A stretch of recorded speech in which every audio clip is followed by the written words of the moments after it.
और आज इस कार्यक्रम में नार की गुदरी में आए सभी सगापाड़ियों को सेवा जोहार। लेकिन थोड़ा सा दुख का विषय ये है, आज हम जिस महान क्रांतिकारी स्वतंत्रता संग्रामी 1857 की क्रांति, जिन्होंने आपकी आज़ादी के लिए, आपके बच्चों की आज़ादी के लिए और आपके लिए तोप के सामने खड़े होकर अपने आप को उड़ा दिया, ऐसे महान क्रांतिकारी को, उसकी शहादत को, उसके जीवन को और उसके 52-57 परगना को आपके हवाले किया। लेकिन क्या किस हाथों में उन्होंने दिया कि आप उसके बलिदान को, उसके जीवन को तक सुनने के लिए तैयार नहीं है। सब यहां वहां खड़े हैं। यदि जो सच्चे इस गोंडवाना संग्राम से, जिन्होंने 52-57 परगना और 258 रियासत इस परिवार को दी, इस गोंडवाना के परिवार को दी, और उसके वंशज जो 70 साल की उम्र में और बेटा 34 साल की उम्र में जिला जबलपुर के माल गोदाम के सामने तोप के मुंह में अपने आप को उड़ा दिया, उसकी शहादत की, कुर्बानी की। आपको इतनी बड़ी आजादी दी और उस आजादी के लिए आप लोग चंद मिनट भी नहीं रुक पा रहे, सब इधर उधर जा रहे हैं। कितने लोग शंकर साहब परिवार के लोग हैं? जितने लोग हैं पहले दोनों हाथ खड़ा करें। जो शंकर साहब कुंवर रघुनाथ साहब के परिवार के नहीं है, जो अंग्रेजों की औलाद है, जो अर्बन एवन की औलाद है, वो हाथ नहीं खड़ा करेंगे। जो हाथ खड़ा करेंगे मैं समझ जाऊंगा कि वो 52-57 परगना की औलाद है। वो शंकर साहब कुंवर रघुनाथ साहब के शहादत के टुकड़े में पलने वाले उसके वंशज हैं, उनके राजा रानी। दोनों हाथ खड़ा करो जरा। जो हाथ खड़ा नहीं करेगा वो समझ जाना वो अंग्रेज की औलाद है, वो अर्बन एवन की औलाद है। जो हाथ नहीं खड़ा करेगा देख लेना। कैमरामैन जरा लगाना जरा इधर पे और जोर से बोलना जरा, शंकर साहब कुंवर रघुनाथ साहब अमर रहे, शंकर साहब कुंवर रघुनाथ साहब अमर रहे, शंकर साहब कुंवर रघुनाथ साहब अमर रहे, उनके वंशज अमर रहे, उनके वंशज अमर रहे, उनके चल जंगल जमीन पर राज हमारा रहे, उनके चल जंगल जमीन पर राज हमारा रहे। बहुत बहुत दोनों अपने लिए जोरदार ताली बजाइए। और जहां तक मेरी आवाज जा रही हो, उनसे आग्रह है कि पंडाल इतना बड़ा है और मेरी आवाज बहुत कम है। जहां तक मेरी आवाज जा रही हो, उनके कानों में नार की गुदरुदाई की खेरोदाई मेड़ोदाई पन्यानदाई पाड़वा और लाल पर ठाकुर पर खीलम दादा और नार की व्यवस्था को देखने वाले, भूमका मुठवा मुकड़दम नार व्यवस्था में चलने वाले हमारे तमाम पेट शक्तियां, उनके घर में रहने वाले पुरखों की शक्तियां सब आके यहाँ पे आज विराजमान हो जाए। और शंकर साहब कुंवर रघुनाथ साहब जी ने जो बलिदान देकर आपको चल जंगल जमीन दिया, जैसे मैं यहाँ से आ रहा था, जो डैम बना, माननीय विधायक साहब महोदय जी चले गए, मैं बोल रहा था हमारे संचालक महोदय से, ये नाच गाना जीवन भर चलते रहेगा। आज तो हमारे पीढ़ियों को जिंदा करने की बात है, आज हमारे भविष्य को उसका भविष्य देने की बात है। आज ये जो बच्चे पढ़ रहे हैं, कौन डॉक्टर, कौन कलेक्टर और कौन जमीन का मालिक बनना है, उसको तय करने की बात है। इसीलिए राधे श्याम का बोलिया 100 काम छोड़ के आपके पास आया है, जो आपके लिए लाठियां खाई, आपके विस्थापन को रोकने के लिए 10 महीने जेल में रहे और एनकाउंटर तक होने वाला था मेरा। 24 घंटे लाठियां डंडे खाए हैं, इसलिए कि मेरा समाज मुझे छोड़ के चला जाए, इसलिए क्या? नहीं। तो क्या आप मेरे साथ हो? साथ हो तो दोनों हाथ खड़ा करो जरा। यदि साथ हो तो हाथ नहीं थकना चाहिए। मैं 10 महीने तक 24 घंटे डंडे भी खाकर आज भी आपके लिए खड़ा हूं और आपके लिए मरने के लिए तैयार हूं। क्या आप मुझे मारना चाहते हैं? नहीं। तो आप मुझे जिंदा रखना चाहते हैं? तो मेरे साथ खड़े होंगे? तो बोलो, जब तक जीतेंगे नहीं संघर्ष छोड़ेंगे नहीं। बोलो, जब तक जीतेंगे नहीं तब तक छोड़ेंगे नहीं, जब तक जीतेंगे नहीं तब तक छोड़ेंगे नहीं, जब तक जीतेंगे नहीं। तब तक छोड़ेंगे नहीं। बहुत बहुत धन्यवाद। लेकिन संघर्ष कैसे करना है? संघर्ष की कहानी हमें सुननी पड़ेगी। ये माइक सारे बंद कर दो यार, ये वाला बस चालू रखो, सब बंद कर दो। हमने इतना बड़ा मंच लगाया, इतना पैसा खर्चा किया, लेकिन क्या हमको उसका सही सही लाभ हुआ? नहीं हुआ। ठीक उसी तरह हमारे पुरखों ने ये चटाई हमको दी, इस पे हम नहीं बैठ रहे हैं, तो क्या उनकी दी हुई कुर्बानी हमारे कुछ काम आई? काम आई क्या? नहीं। हमारे पुरखों ने जो जमीन हमको दी, आज इतना बड़ा डैम बन गया, और ऐसी कुछ 29 परियोजनाएं हमारे आदिवासी जन क्षेत्र में आ रही हैं। आदिम जनजातियों को खत्म करने का जो षड्यंत्र चल रहा है, उस पर आपकी आने वाली पीढ़ी सांस कैसे लेगी? आज मुद्दा इस विषय का है। आज मैं मात्र कुछ 3 बिंदुओं में बात करने आया हूं, लेकिन क्या आप सुनने के लिए तैयार हैं? पीछे वाले नहीं हैं, आप लोग नहीं बोलेंगे, मेरी मातृशक्ति बोलेगी। क्योंकि आज देश में सबसे ज्यादा जो बलात्कार हो रहे हैं, मैं जेल में था, 75% जेल जो है बलात्कारियों से भरी है। क्यों भरी है? क्योंकि हमारी मातृशक्ति लड़ना भूल गई है। वो भूल गई है जो रानी दुर्गावती, शंकर शाह, कुंवर रघुनाथ शाह जैसे वंशजों को पैदा कर सकती है, वही महारानी दुर्गावती आपके अंदर आनी चाहिए। आनी चाहिए कि नहीं? तो मातृशक्ति हाथ उठाएंगे और जोर से बोलेंगी, जोर से बोलेंगी, रानी दुर्गावती ना जोहार जोहार। बोलो, रानी दुर्गावती ना, रानी दुर्गावती ना, रानी दुर्गावती ना। अब इस साइड वाले हाथ उठाएंगे। आप एक्सरसाइज कर लो अभी थोड़ा सा। ये राजा शंकर शाह है। कौन है? आप लोग कौन हो? उसकी यात्रांजलि मना रहे हैं ना? यहां नहीं है क्या राजा शंकर शाह? तो क्या राजा शंकर शाह के जैसे अपने बच्चों के लिए तोप के सामने कौन खड़ा होगा? खड़े होंगे? अपने जल जंगल जमीन के लिए लड़ने के लिए कौन खड़ा होगा? अपने सभ्यता संस्कृति के लड़ने के लिए कौन खड़ा होगा?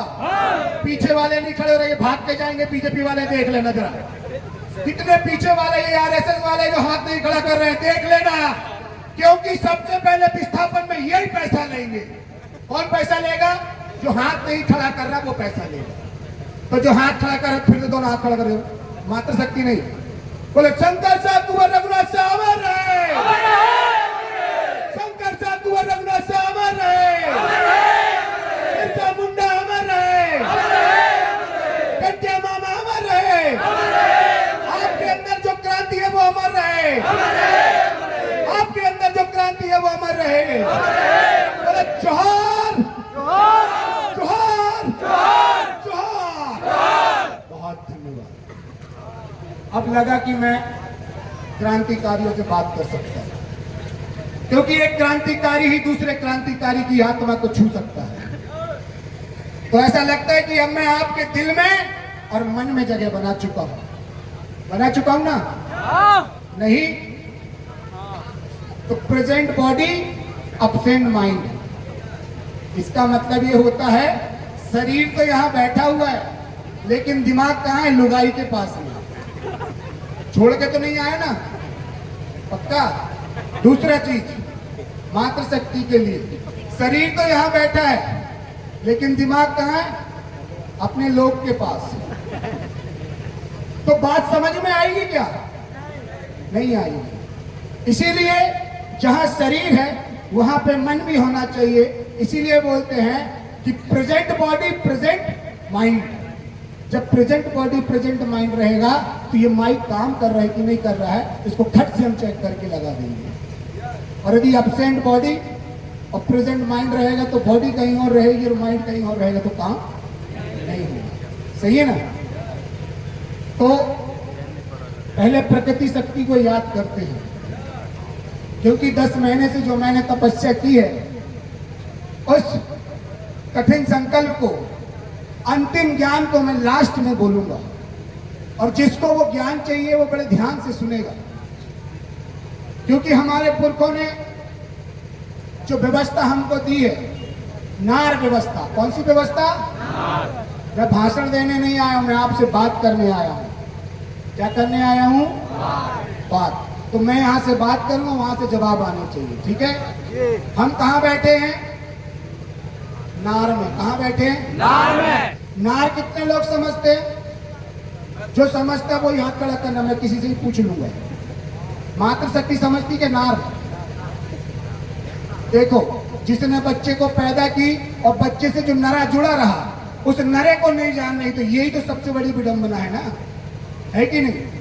खाना तो थाली में रखा है, लेकिन रोटी क्या है, चावल क्या है, दाल क्या है, यही नहीं पता, और खाना बैठे हम खाने के लिए। गलत बात है ना? है कि नहीं? है ना? तो इसको समझना पड़ेगा। जब हमारा जन्म हुआ, हमारी दाई के नार से हम जब जुड़े थे, जब हमारा जन्म हुआ तो उस नरे को यहाँ पे गड़ाया गया, इसीलिए इसको क्या बोलते हैं? नार। नार। और हमारे पुरखे बोलते थे कि जहां मेरा नरा गड़ा है, मैं कहीं पे भी मरूं तो मुझे मेरे गांव में लाकर, मेरे नार में लाकर मुझे गड़ाना। जब मुझे गड़ाओगे तो मैं पुरखों से मिल जाऊंगा और पेन शक्ति बन के जो है फिर से आपके पास में आ जाऊंगा। समझ गए बात को? तो मैं आपको एक चीज बता रहा हूं कि कल हम जबलपुर में थे और 1 साल पहले हमने शंकर शाह कुंवर रघुनाथ शाह जी का बलिदान दिवस मनाया था, जहां पर तत्कालीन मुख्यमंत्री माननीय शिवराज सिंह चौहान जबलपुर की धरा पे आए हुए थे। मैंने भरे मंच से बोला था कि यदि आप मध्य प्रदेश के मुख्यमंत्री होंगे तो हमारे मंच में भी आएंगे। यदि आप बीजेपी कांग्रेस के मुख्यमंत्री होंगे तो हमारे मंच में नहीं आएंगे। वो चले गए और हमारे पुरखों की शक्तियों ने, शंकर शाह कुंवर रघुनाथ शाह की शक्तियों ने उन्हें मध्य प्रदेश से ही उखाड़ के फेंक दिया। ये है आपकी ताकत। फेंका कि नहीं? फिर मैं गया मानपुर की धरती में, मानपुर की पिंगियादाई में। वहां पे आपके 275 की राशि का घोटाला हो रहा था, पंचायत की राशि का घोटाला हो रहा था, विद्युतीकरण कर बस्ती विकास की राशि का घोटाला हो रहा था, जिस घोटाले को लेकर मैंने 3 चरण में आंदोलन किया। और ऐसा आंदोलन हुआ कि माननीय तत्कालीन मंत्री, जनजाति मंत्री का पद भी क्या कर दिया आपने? खत्म कर दिया। तो ऐसे महान जननायकों को जोरदार ताली के साथ में स्वागत होना चाहिए। ये आपकी ताकत थी। जिस दिन आप जान जाएंगे कि हम कौन हैं और जिस जमीन में बैठे हैं उसी जमीन में कोयला निकल रहा है, उसी जमीन में कोई सोना निकल रहा है, उसी जमीन में हीरा निकल रहा है, तो आप अपनी जमीन को छोड़ेंगे नहीं और जब तक खोदते रहेंगे जब तक सोना निकलेगा नहीं। कब तक खोदते रहेंगे? जब तक सोना निकलेगा नहीं। हीरा किसको किसको पहनना है बताओ? हीरा पहनना है कि नहीं? तो हाथ खड़ा करो, किसको किसको हीरा चाहिए बताओ। हीरे के बारे में मालूम ही नहीं। 1 करोड़ 2 करोड़ नहीं, 100 करोड़ का इतना छोटा हीरा मिलता है। कितना छोटा? तो आपको हीरा चाहिए कि नहीं? चाहिए ना? तो हाथ खड़ा करो, किसको किसको चाहिए। अरे मैं दिलवाऊंगा, वादा करता हूं मैं हीरा सबको दिलवाऊंगा। जिसको चाहिए हाथ खड़ा कर लो। हीरा चाहिए ना? अरे दोनों हाथ खड़ा करो अच्छे से। हीरा चाहिए कि नहीं? चाहिए ना? तो दादा हीरा सिंह मरकाम ने जो गोंडवाना गणतंत्र पार्टी बनाई थी, उस गोंडवाना गणतंत्र पार्टी का विधायक दे दो, आपको 1-1 हीरा मिल जाएगा।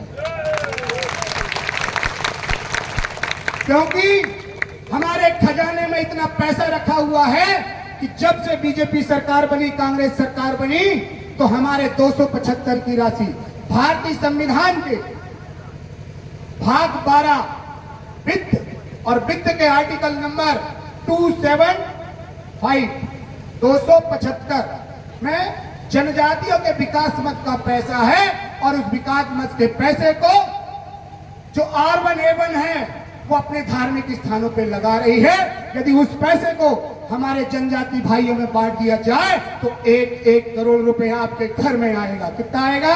1 करोड़। लेकिन मैंने पिछले बार भी बोल के गया था, आप उस बात को नहीं समझे और हमारे घर से ही जो है घर का बेदी लंका ढाए और बीजेपी को जाके जिता दिया आपने। लेकिन हमारा एक विधायक छत्तीसगढ़ की भूमि ने, तानाखार की भूमि ने, दादा हीरत सिंह मरकाम जहां से विधायक होते थे, उस तानाखार से एक विधायक देकर हमारी बात को छत्तीसगढ़ में उठाने लगे हैं।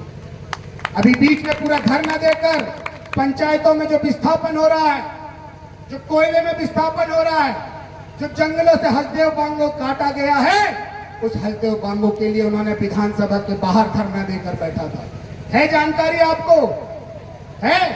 नहीं है। कोई थोड़ा ना बताएगा। 3 विधायक आपने मध्य प्रदेश से लेके आए थे, उन 3 विधायकों के दम पे आपको वन अधिकार अधिनियम के तहत पट्टा मिला कि नहीं मिला? ना मिला? मिला कि नहीं बताओ तो। कितने लोगों को मिला? हाथ खड़ा करो। किसी को नहीं मिला, क्योंकि हमने 3 विधायक आपने जिता के भेजे थे, अधिनियम बनवा दिया, संविधान में हमने बिल ला दिया, तो लेकिन वो बिल लाने के बाद में फिर उस बिल में लाभ लेने के लिए आपने फिर विधायक नहीं बनाया। अभी आपने विधायक किनको बनाया? जो मातृशक्तियों को कितना रुपए दे रहे हैं? 1250 रुपए। कितना रुपए? 1250। किसान भाइयों को कितना दे रहे हैं? 12,000 रुपए किसान सम्मान निधि। लेकिन आपको पता है ये कहां से दे रहे हैं? नमक पहले कितने में खरीदते थे? 20 साल पहले बताओ। 10 साल पहले नमक 1 किलो नमक कितने में आता था? कोई नहीं बताएगा, मातृशक्ति बताएंगे, क्योंकि दाल में नमक यही डालती है। बताओ, नहीं मालूम ना? घर की रसोई, घर की सब्जी जो आप चटकारे लेके स्वाद बना के खाते हैं, आपको ही नहीं पता कि 10 साल पहले जो नमक हम लेते थे वो 50 रुपए कि 100 रुपए कि 50 पैसे की 1 रुपए किलो में मिलता था। आज वही नमक कितने में मिल रहा है? 20 रुपए 30 रुपए किलो मिल रहा है। मिल रहा है कि नहीं? क्यों मिल रहा है मालूम है? क्योंकि आप 1250 रुपए फ्री फोकट में लेने के लिए वोट देने गए। आपको पता ही नहीं है कि आपके जेब से 100 रुपए निकाल रहा है और 1 रुपए दे रहा है। आप 1 रुपए के लिए लड़ रहे हैं और 100 रुपए 99 रुपए क्या कर रहे हैं? उसी को दे रहे हैं। मैं वही बात आज विधायक साहब को बताने वाला था। मैं बोल रहा था कुंजाम जी को, छोड़ नाच गाना, जरा आज बात आर पार हो जाए, क्योंकि एक क्रांतिकारी खड़ा है, मरने से नहीं डरता, क्योंकि ये समाज उसका है। यदि मैं मरूंगा तो मेरा समाज 1-1 रुपए इकट्ठा करके मेरे क्रियाक्रम को 10 घातकों कर देगा कि नहीं? कर देगा ना? मेरे लिए ठटनी भी नहीं बनाना। जब मैं मरूंगा तो अपने हाथ से उठा के लेके जाना। मेरे को उठा लोगे ना? उठा लोगे कि नहीं? मैं ऐसे ही मरना चाहता हूं। मैं शंकर साहब कुंवर रघुनाथ जी के जैसे मरना चाहता हूं। इस समाज के लिए मरना चाहता हूं और उसको हक अधिकार दिलाकर जाना चाहता हूं। जो पुरखों ने उनको जो जमीन दी है, जिस जमीन से लगातार विस्थापन कर रहे हैं, उन विस्थापन करने वाले को यहां से खदेड़ के भगाना चाहता हूं। लेकिन मेरे साथ में आप खड़े हो कि नहीं, पहले ये तय कर लो।